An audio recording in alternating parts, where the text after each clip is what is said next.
तो हाय बच्चों and welcome back to explore interesting. तो यार ये पार्ट 1 होगा जिसमें हम फोर्स और पोटेंशियल एनर्जी के बीच में क्या रिलेशनशिप है उसको एक्सप्लोर करने वाले हैं। और इससे बहुत सारी काम की चीज़ें अपन को निकल के आएंगी और इससे हम बहुत सारे नए वैरायटी के सवाल भी सीखेंगे। तो सबसे बेहतरीन चीज़ इस टॉपिक की ये मैं बोलता हूँ कि जैसे अगर यार हमको फोर्स पता है तो उससे हम पोटेंशियल एनर्जी निकाल सकते हैं। जैसे मान लो mg ग्रेविटेशनल फोर्स हमको पता है, that is the weight of the body, तो उससे हम पोटेंशियल एनर्जी में चेंज बता सकते थे, जैसा हमने पोटेंशियल एनर्जी की वीडियो में भी देखा था। तो उसी तरीके से अगर हमें पोटेंशियल एनर्जी का फंक्शन पता है किसी तरीके से, तो क्या उस फंक्शन से हम फोर्स डिराइव कर सकते हैं क्या? तो ये मुझे बहुत ही फैसिनेटिंग लगता है बिकॉज यार एक पोटेंशियल जो है वो एक स्केलर क्वांटिटी है, उससे हम फोर्स जो एक वेक्टर क्वांटिटी है उसको निकालने वाले हैं। तो ये बड़ा इंटरेस्टिंग टॉपिक है और मैं आपसे रिक्वेस्ट करना चाहता हूँ कि यार इस वीडियो को देखने से पहले पोटेंशियल एनर्जी वाली वीडियो को डेफिनेटली से आप देखो, तो उससे आपको चीज़ें और बढ़िया तरीके से समझ में आएंगी। तो इसी के साथ इस सीक्रेट को अपन समझते हैं। पार्ट 1 ऑफ द वीडियो ये वाला है, इसके अलावा सेकेंड पार्ट और आएगा, उसमें आगे की कहानी होगी, तो उसको भी आप डेफिनेटली से इस वीडियो को देखने के बाद देख सकते हो। और चैनल को यार काफ़ी सारे लोग सब्सक्राइब नहीं करते हैं, वीडियो ज़रूर से देखते हैं, तो प्लीज़ चैनल को सब्सक्राइब करो, इससे बहुत ज़्यादा मोटिवेशन आती है और मैं आपके लिए और बढ़िया तरीके से चैप्टर्स को कवर करूंगा। So let's get started. तो अभी तक यार अपन को ये पता था कि change in potential energy is the negative of work done by internal conservative forces, right. इसी को थोड़ा सा मॉडिफाई करके अगर अपन लिखें तो अपन लिख सकते हैं छोटा सा change in potential energy will be minus of छोटा सा work done by internal conservative forces.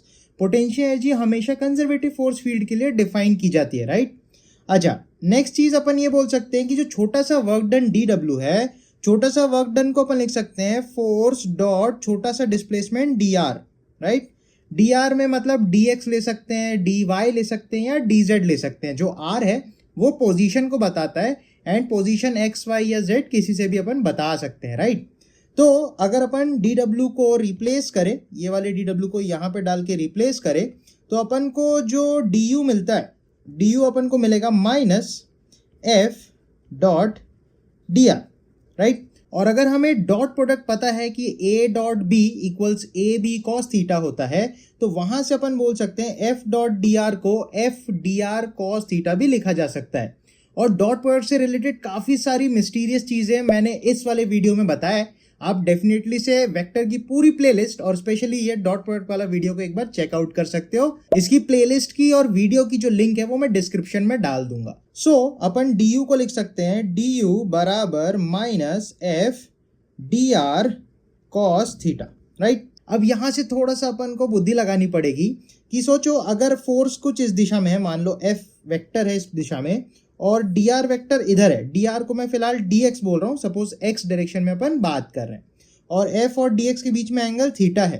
तो एक सिंपल सी बात आप यहाँ से देख के समझ सकते हो, फोर्स का वो कंपोनेंट जो x डायरेक्शन में होगा वो इधर आएगा और उसकी वैल्यू f cos थीटा हो जाएगी, राइट। तो आप एक चीज देखो ना, f cos theta is the component of force along dr। जैसे यहाँ पे dx है तो वहां dr हो जाएगा इन जनरल। यहाँ पे अगर dy होता तो फोर्स का यहाँ पे कॉस कंपोनेंट, मान लो ये वाला एंगल तब थीटा बोलते, तो फोर्स का y कंपोनेंट लेते अपन फिर, राइट। तो कुल मिला के मुद्दा ये है f इंटू कॉस थीटा जो है इसको अपन फोर्स का वो कंपोनेंट बोल सकते हैं जो dr पोजीशन वेक्टर के अलोंग हो। तो अगर मैं x के लिए बात करूं तो इसको अपन लिख सकते हैं du बराबर माइनस फोर्स का x कंपोनेंट बोले तो f cos theta into dr की जगह आ जाएगा dx, राइट। अब थोड़ा सा आप सोचो ना, अगर इस dx को अपन डिनोमिनेटर में फेंके लेफ्ट में और माइनस को भी उस तरफ लेके जाए तो फोर्स का x कंपोनेंट हमें मिल सकता है minus of du by dx। And अगर मैं इसमें डायरेक्शन इंक्लूड करना चाहता हूं तो अपन लिख सकते हैं फोर्स को एज अ वेक्टर, और क्योंकि ये फोर्स x के अलोंग है तो यहाँ पे अपन आई कैप भी चिपका सकते हैं। तो आप नोटिस करो, हमने पोटेंशियल एनर्जी के फंक्शन को अगर डिफरेंशिएट किया x के रिस्पेक्ट में तो वो फोर्स का x कंपोनेंट हमें देने लग जाता है, राइट। तो इस तरीके से हम फोर्स का x कंपोनेंट निकाल सकते हैं। सिमिलरली अपन y और z कंपोनेंट्स भी तो निकाल सकते हैं। तो इस तरीके से y और z कंपोनेंट्स भी आराम से अपन बता सकते हैं, राइट। तो इंपॉर्टेंट बात यह है, यहाँ पे कई सारे स्टूडेंट्स को एक चीज समझ में आ रही होगी कि क्लास में या टीचर्स यहाँ पे del u by del z, del u by del y and del U by del X इस्तेमाल करते हैं, वो बिल्कुल सही है एंड इनफैक्ट वो ही एक्चुअली में सही है। पर मैं आपसे एक बात बताऊं, 11th-12th लेवल पे जब अपन डिफरेंशिएशन कर रहे हैं तो ये वाला जो डिफरेंशिएशन है ना, ये अपन को एक चीज समझ में आनी चाहिए सिंपली, कि जब अपन पोटेंशियल एनर्जी के फंक्शन को एक्स के रिस्पेक्ट में डिफरेंशिएट कर रहे हैं तो बाकी चीजों को कांस्टेंट मानना पड़ेगा। So this is actually called partial differentiation. तो एक्चुअली में जो del U by del X लगाते हैं वो ज्यादा सही है, उसमें कोई दिक्कत वाली बात नहीं है, परंतु वो हमको यही बता रहा है ना कि u को आप मारो मगर x के रिस्पेक्ट में मारो, और बाकी के जो वेरिएबल्स है लाइक y या z उसमें होंगे तो उनको आपको कांस्टेंट लेना पड़ेगा।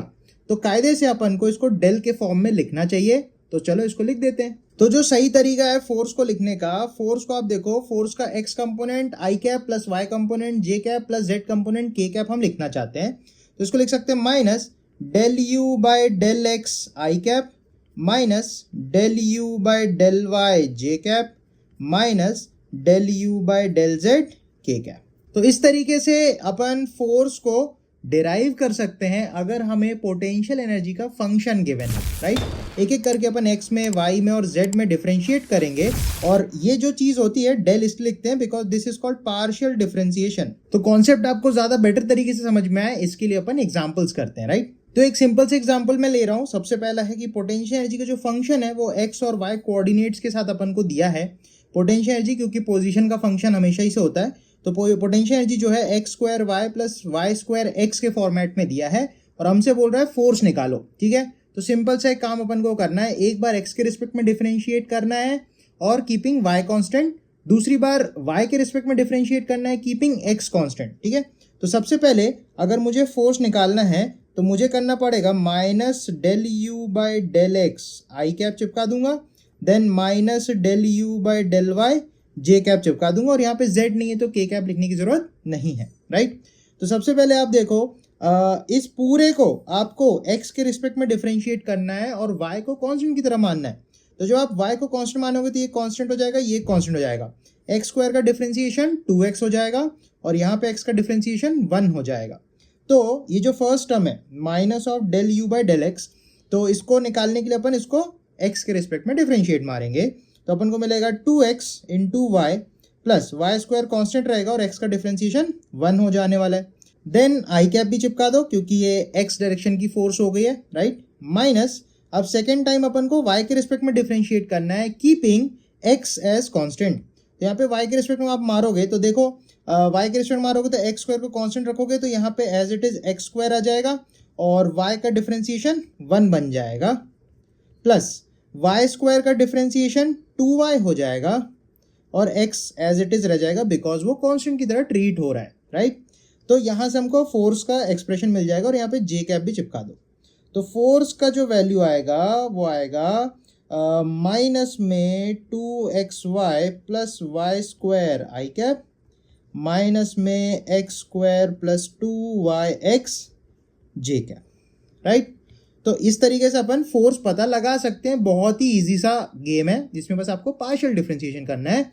जिसके रिस्पेक्ट में मार रहे हो उसको वेरिएबल मानो, बाकी दोनों मतलब मान लो x के रिस्पेक्ट में डिफरेंशिएशन कर रहे हो तो y को और z को कांस्टेंट मान के चलो। सिमिलरली y के रिस्पेक्ट में मार रहे हो तो x को और z को कांस्टेंट मान के चलो। z के रिस्पेक्ट में मार रहे हो तो x को और y को कांस्टेंट मान के चलो। एकदम सिंपल सा फंडा है, राइट। एक दो और एग्जांपल्स देखते हैं तो बेटर अंडरस्टैंडिंग अपन को होगी। तो नेक्स्ट एग्जांपल में बोल रहा है if potential energy of a body is given by u बराबर xyz then find force acting on a body at 1,1,1। तो इस पर्टिकुलर पोजीशन पे कितनी फोर्स लग रही है उस बॉडी पे वो अपन को फाइंड आउट करना है, राइट। तो इसके लिए सबसे पहले भाई फोर्स लिखना पड़ेगा। फोर्स को निकालने के लिए अपन को करना पड़ेगा minus del U by del X I cap minus del U by del Y J cap minus del U by del Z K cap, right. अब एक एक करके अपन डिफरेंशिएट करेंगे। सबसे पहले x के रिस्पेक्ट में मारोगे तो y और z को कांस्टेंट मानना, y के रिस्पेक्ट में मारोगे तो x को और z को कांस्टेंट मानना, z के रिस्पेक्ट में मारोगे तो x और y को कांस्टेंट मानना। तो फोर्स की जो एक्सप्रेशन है वो अपन को मिलेगी फोर्स बराबर माइनस x को मारेंगे तो x 1 बन जाएगा और yz रहेगा तो yz आई कैप माइनस y के रिस्पेक्ट में मारोगे तो x और z कांस्टेंट रहेगा और y 1 बन जाएगा तो यहाँ पे जे कैप चिपका दो, माइनस z के रिस्पेक्ट में मारोगे तो x और y रह जाएगा, बाकी z का डिफरेंशिएशन 1 हो जाएगा, तो यहाँ पे k कैप लगा देंगे। तो इस तरीके से अपन को फोर्स का एक्सप्रेशन सिंपली मिल जाएगा, राइट। देन अपन को वो बोल रहा है कि भाई 1,1,1 पे फोर्स बताओ, तो यहाँ पे जहां जहां x, y और z दिख रहे हैं यहाँ पे 1,1,1 x, y, z की वैल्यूज पुट कर दो। तो अपन को मिलेगा force at this location is -1 i cap, -1 j cap, -1 k cap, right. y की जगह 1, z की जगह 1, 1 1 जा 1, 1 1 1 1 जा 1, 1 1 1 1 जा 1। तो इस तरीके से फोर्स आ जाएगी। कोई हमसे फोर्स का मैग्नीट्यूड अगर पूछ ले तो फोर्स का मैग्नीट्यूड निकालने के लिए अंडर रूट x कोऑर्डिनेट का स्क्वायर, y का स्क्वायर और z का स्क्वायर, तो 1 square plus 1 square plus 1 square मिलके 3 बन जाएगा, तो आंसर में √3 आ जाएगा, राइट। तो अगर फोर्स का मैग्नीट्यूड पूछे तो आप √3 बोल सकते हो, या फिर फोर्स का एज अ वेक्टर फॉर्म पूछे तो -i कैप, -j कैप और -k कैप भी बोल सकते हो, कोई दिक्कत वाली बात नहीं है। तो आई होप ये वाला बेटर तरीके से आपको समझ में आएगा। एक और एग्जांपल अपन ट्राई करते हैं तो और अच्छी अंडरस्टैंडिंग होगी। तो इस अगले सवाल में अपन से बोल रहा है if potential energy is given by a/r⁶ minus b/r⁴ then find the position of equilibrium for the body. किस किस पोजीशन पे इक्विलिब्रियम आएगी वो पोजीशन हमको निकालनी है। अब ध्यान दो, यहाँ पे x, y या z तो नहीं है, परंतु सिर्फ r है, तो अपन को r के रिस्पेक्ट में गेम खेलना है, सिंपल है। तो सबसे पहला काम अपन को करना है कि फोर्स की जो जनरल डेफिनेशन थी, force was -∂u/∂r r cap, है ना। r कैप हमको डायरेक्शन बता रहा है, जैसे i कैप था तो x के डायरेक्शन में था, j कैप था तो y में और k कैप था z में, राइट। तो यहाँ पे बस हमको r के रिस्पेक्ट में डिफरेंशिएट करना है, तो फोर्स का मैग्नीट्यूड आ जाएगा। तो फोर्स आ जाएगा, a को यहीं रखते हैं। अब देखो ये r⁶ जो है ऊपर आएगा तो r⁻⁻6 हो जाएगा, और r⁻⁻6 का डिफरेंशिएशन -6 कूद के सामने आएगा, r⁻⁻6 -1 डिफरेंशिएशन करने पे पावर 1 से कम हो जाती है, तो -7 हो जाएगा, राइट। वैसे ही माइनस करके आप b लिखोगे और r⁻12 हो जाएगा ऊपर आके, तो जब वो ऊपर आएगा तो -12 कूद के सामने आ जाएगा, r⁻12 -1 तो -13 हो जाएगा। तो जो फोर्स का एक्सप्रेशन आ रहा है उसको आप लिख सकते हो -6a/r⁻7 माइनस माइनस प्लस हो जाएगा +12b/r�13। तो ये हो जाएगा फोर्स। अब क्वेश्चन में उसने बोला इक्विलिब्रियम कहाँ पे आएगा, राइट।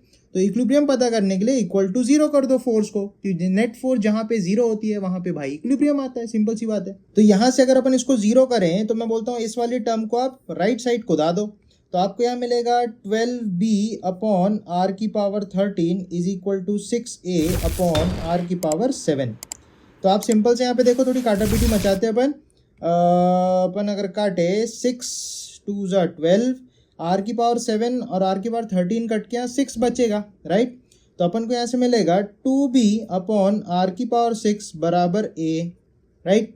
अब r⁻6 को अपन ऊपर ले जाते हैं और a को नीचे ले आते हैं, तो अपन बोल सकते हैं 2b/a इक्वल्स r⁻6।